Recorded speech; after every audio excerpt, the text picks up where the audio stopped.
first just kind of go over what private label rights is so you have a really good understanding. Just in case you don't, just in case you don't know what it is. PLR stands for Private Label Resale Rights. It means that somebody creates a product and then they offer it for sale, but in a special, very, very special way. Typically, you go out and you buy a product, right? And you can use that product yourself. You can't then copy the product and sell it to other people, right? Well, with private label rights, you can.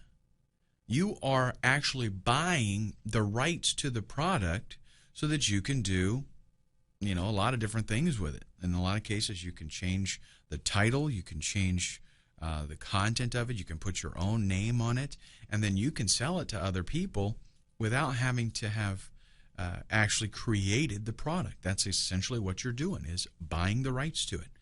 And don't worry, it is actually totally legal. You can't buy rights to every product. Some people sell their product and that's it. They want to just sell the product to end users. Others create products for the purpose of you being able to buy the rights to it. So yes, a lot of times you have to pay a little more, especially for the good quality stuff. A lot of times this stuff will come with a website. Like it'll already have the graphics and stuff. Preferably, they give you source graphics because, well, you'll see why on the next slide. I want to tell you how you really kill it by doing PLR. A lot of times it'll even give you maybe a free offer to give away. They'll give you autoresponder emails. They'll give you a whole bunch of stuff. Some sites, like nakedplr.com, for example, will give you just the content. That's it. Just like an ebook, or maybe they'll do a video, and that's all you get is just that, and boom, you're set. You go out and you do everything else with it yourself. Okay, but it gives you a huge head start, and it is usually much cheaper than going out and trying to hire somebody to create it for you. But understand that when you buy a private label rights product, you are the owner. That means it is your product. And it's totally ethical, totally legal to put your name on it, or somebody else's name if you want. If you want to just use a pen name, you can do whatever you want to with it. Now, you got to check the terms when you buy private label rights products, because some of them are different. They have master rights, and they have regular PLR, and they have a bunch of different kinds of versions, really, that give you different levels of what you can do. So you do got to check that. But a nice thing too about PLR products is, if you're an affiliate for something, let's say, you don't have any control over the price of that product at all. The vendor owns it, right? They set the price. Well, with a PLR product, you set the price. So here's why PLR is bad. Because some guys go out there, they buy the product, they buy the PLR package and they want to sell it. And then some other guys out there and they want to sell it and they start fighting with each other. Okay? So it's a price war, right? And this guy wants to undercut this guy, and so they work it down. And pretty soon you can buy a whole library of crappy PLR for $7. It's just ridiculous. Well, you do set your own price, right? But there's a way around all of that, because most people take the PLR and they buy it, they set it up, and they sell it. And that's it. That's all they do. The secret to making your PLR aspect of this working is rebranding.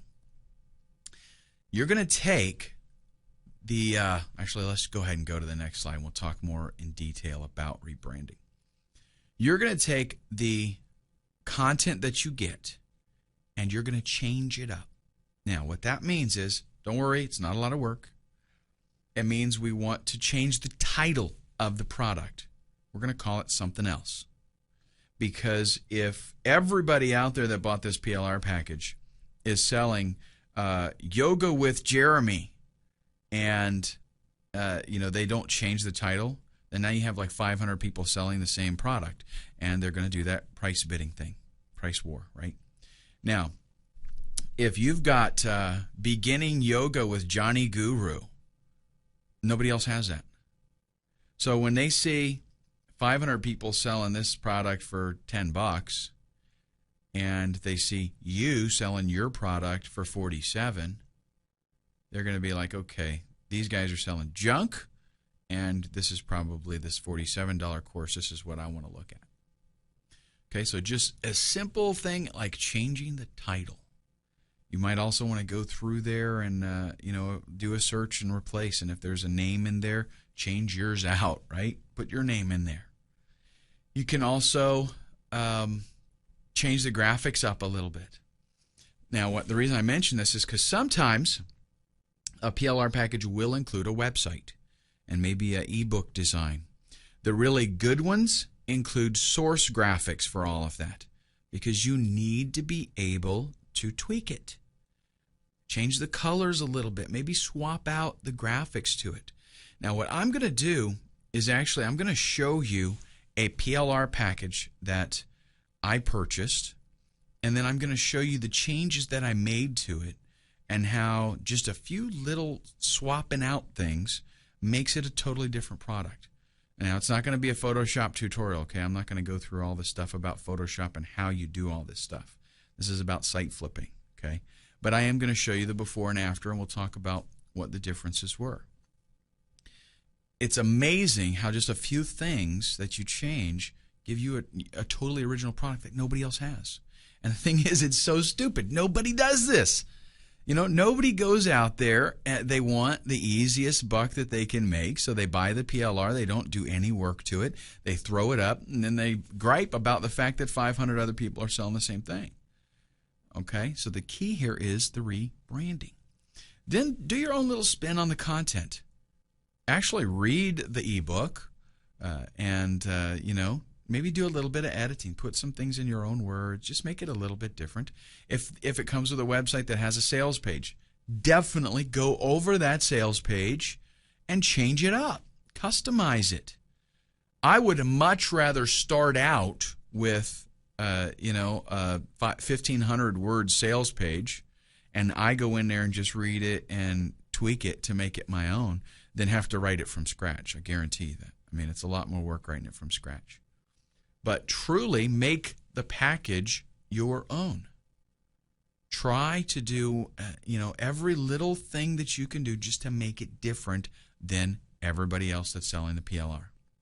Okay, so let's go ahead in the next video and I'll talk to you about a PLR product that I grabbed and the changes that I made to the graphics and things like that. And you can see, how big a difference it makes. Okay, so here is a PLR product that I purchased, actually in a package of PLR products. It came with, graphics and content, things like that. Everything basically ready to go, PSD format. That means, for those of you that don't know, PSD is a graphics format for Adobe Photoshop. And that just means you get the actual source graphics and then you do with it what you want. Okay? And this right here is a template that came with the package that is an e-cover, kind of e-book looking thing, for like a DVD case or something, or you can make a little book with it or something like that. And this is the graphics that came with it. You'll notice, and again, this is not going to be a Photoshop training, folks, okay? I am just going to show you that what I get here is all the different elements. Okay, here's the different elements of this package. Those little birdies, the text elements that are in there. Let's find a title here maybe. The coins on the ground. Okay, they're all the treasure chest. They're all little elements that are all different. Okay, and then put together, it's called a composition. It's a bunch of different things together, makes one, final visual product here.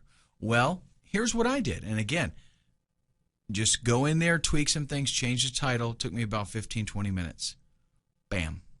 Okay, completely new product. I changed the title to Twitter Traffic. I rearranged the little description thing that pops up here, added it to the spine, changed the spine up, made my little birdies green and have many more of them, right? Look, I just duplicated them. Made it like they were saying all this with the little box there. Changed the overall color theme to that green color. Simple to do, 15, 20 minutes, completely new product. So that is all that it takes to make the switches so that you've got a new product. If you've got content that you're dealing with, you want to do the same thing. This package also came with a web template. I would want to do the same thing with that web template. Match this new theme that I've created here.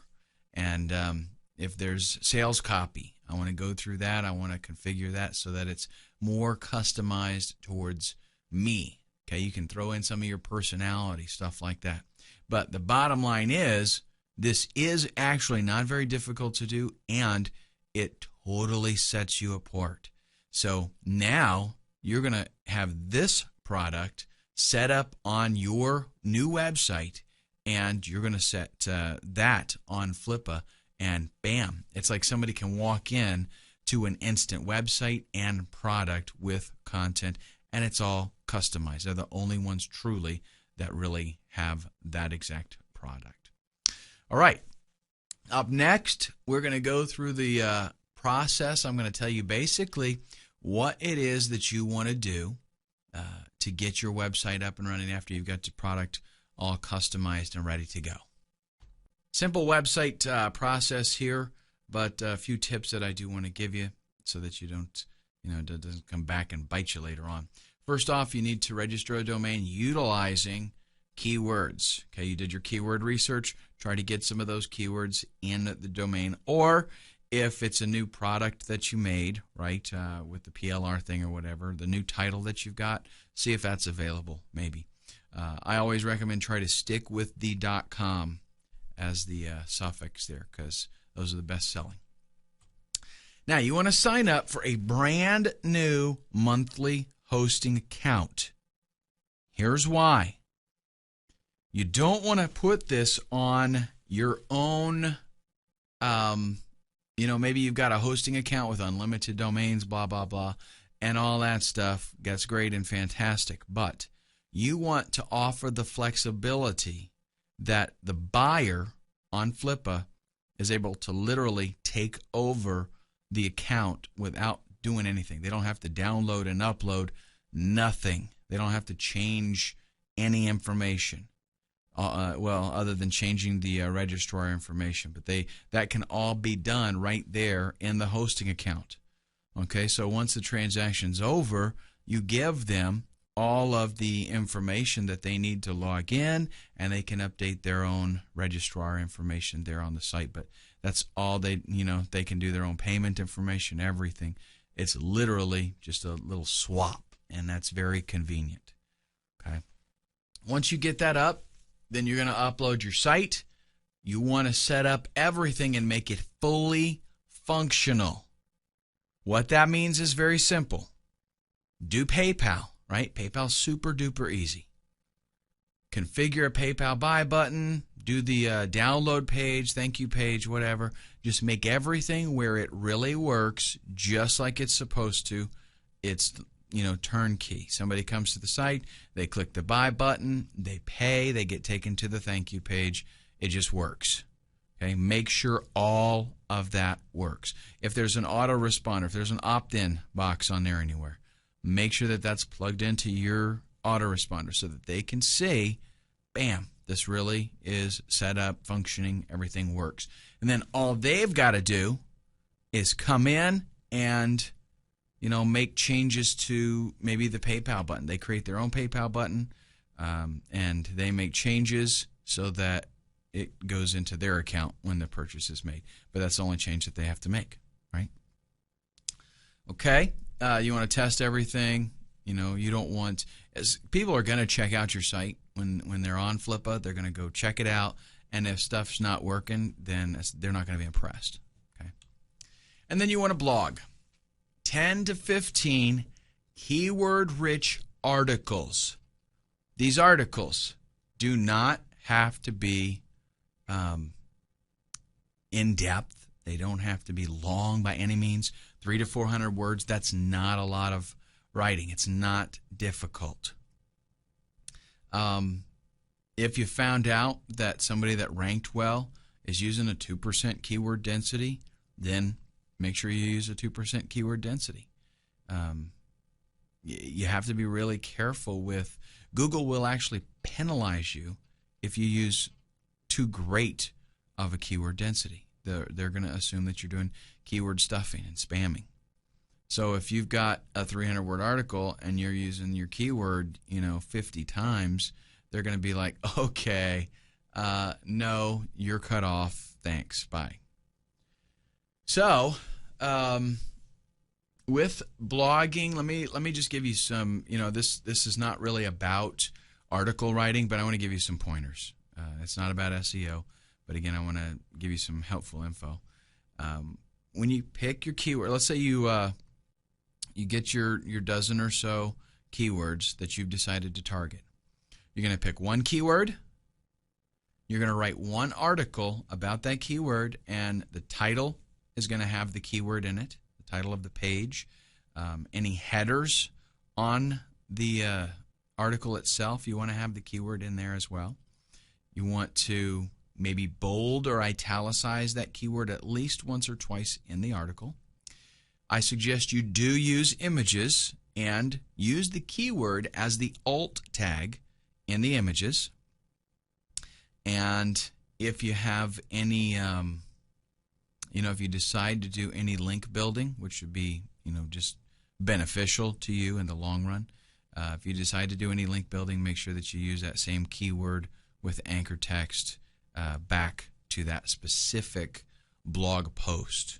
Okay, and as far as the blog goes, let me mention this. I suggest that you use WordPress, set up a blog on the site, and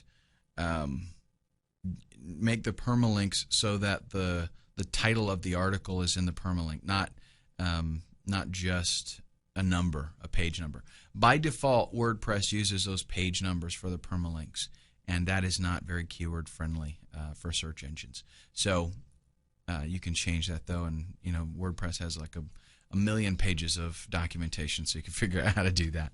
But just as a word to the wise. And then I suggest that you use Google Sitemap and do a submission. Okay, what this is going to do is create a layout of your website that search engines are going to absolutely love. And it gets Google to crawl your website right away. Okay, which is cool. That means you have a really good chance of getting indexed very quickly. Do that after you have the 10 to 15 articles, though. And really depending on, I don't know how much you like writing. Me personally, I can sit down if I have time. I can sit down and write a ton of articles fairly quickly. I'm pretty proficient at it. If you like writing, you can knock all these off in a day. If you don't, try to at least do one or two in a day. If you're gonna go ahead and devote an evening, to your business, try to knock out a couple articles in that time frame. Okay.